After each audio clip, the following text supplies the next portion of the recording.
Trump কমলার বিতর্ক কি দলের নতুন সমর্থক টানতে সক্ষম হবে? এই প্রশ্নের প্রেক্ষিতে কয়েকজন ভোটারের সঙ্গে কথা বলেছে বিবিসি। এমন কয়েকজন ভোটার যারা এতদিন সিদ্ধান্তহীনতায় ভুগেছেন যে তারা আসলে কাকে ভোট দেবেন। চলুন দেখি বিতর্কের পর সিদ্ধান্তহীনতায় ভোগা ভোটাররা কাকে সমর্থন দিচ্ছেন। যেসব ভোটার এখনো কাকে ভোট দেবেন সেই সিদ্ধান্ত নেননি, তাদের মন জয় করার চেষ্টায় আছেন ডেমোক্রেটিক পার্টির প্রেসিডেন্ট প্রার্থী কমলা হ্যারিস ও রিপাবলিকান পার্টির প্রার্থী ডোনাল্ড ট্রাম্প। এর মধ্যেই বাংলাদেশ সময় 11 সেপ্টেম্বর বুধবার সকাল 7টায় সরাসরি বিতর্কের মুখোমুখি হন এই দুই প্রার্থী।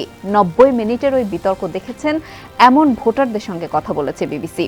এই ভোটারদের সবাই আগামী 5 নভেম্বরের প্রেসিডেন্ট নির্বাচনে কাকে ভোট দেবেন তা নিয়ে দ্বিধাদ্বন্দ্বে রয়েছেন। যুক্তরাষ্ট্রের উইসকনসিন অঙ্গরাজ্যের বাসিন্দা ভ্যানেসা পিয়ার্স বিতর্ক শুরুর আগেই ট্রাম্পের দিকে ঝুঁকছিলেন। এখনও সেদিকেই তার টান রয়েছে, কিন্তু বিতর্কে কমলার পারদর্শিতায় তিনি মুগ্ধ।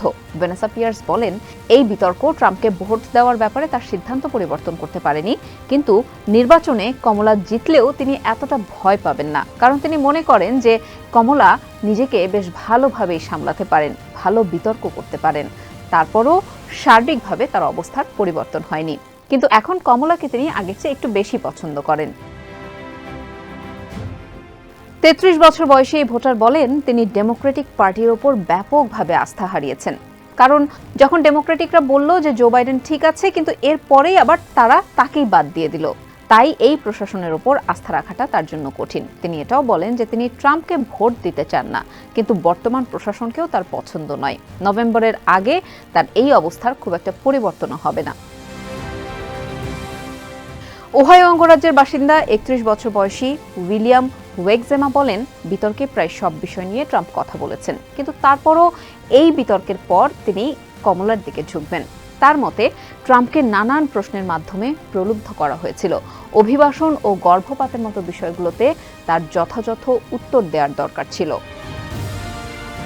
পেনসিলভানিয়া অঙ্গরাজ্যের 29 বছর বয়সী বাসিন্দা রোহান বিজয়ন মনে করেন, এই বিতর্ক ছিল কমলার জন্যই একটা পরীক্ষা।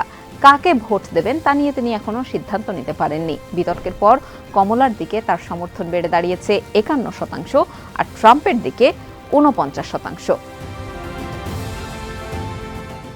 সাউথ ক্যারোলাইনার বাসিন্দা ট্রেসি মার্ডক বিতর্ক দেখার পরও কাকে ভোট দেবেন তা এখনো স্থির করতে পারেননি।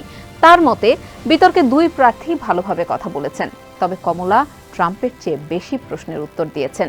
65 বছর বয়সী এই ভোটার বলেন, তিনি ট্রাম্পকে পছন্দ করেন না। তার মনে হয় তিনি দেশ পরিচালনা করার পরিবর্তে দেশকে দখল করতে চান।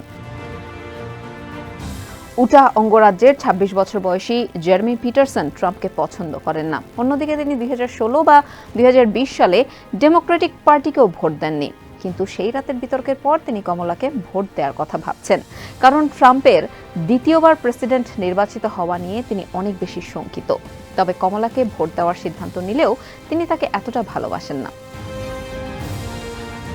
এদিকে বিতর্কে দুই প্রার্থীর কেউই চ্যান্স ফিলিপসের মনই জয় করতে পারেননি।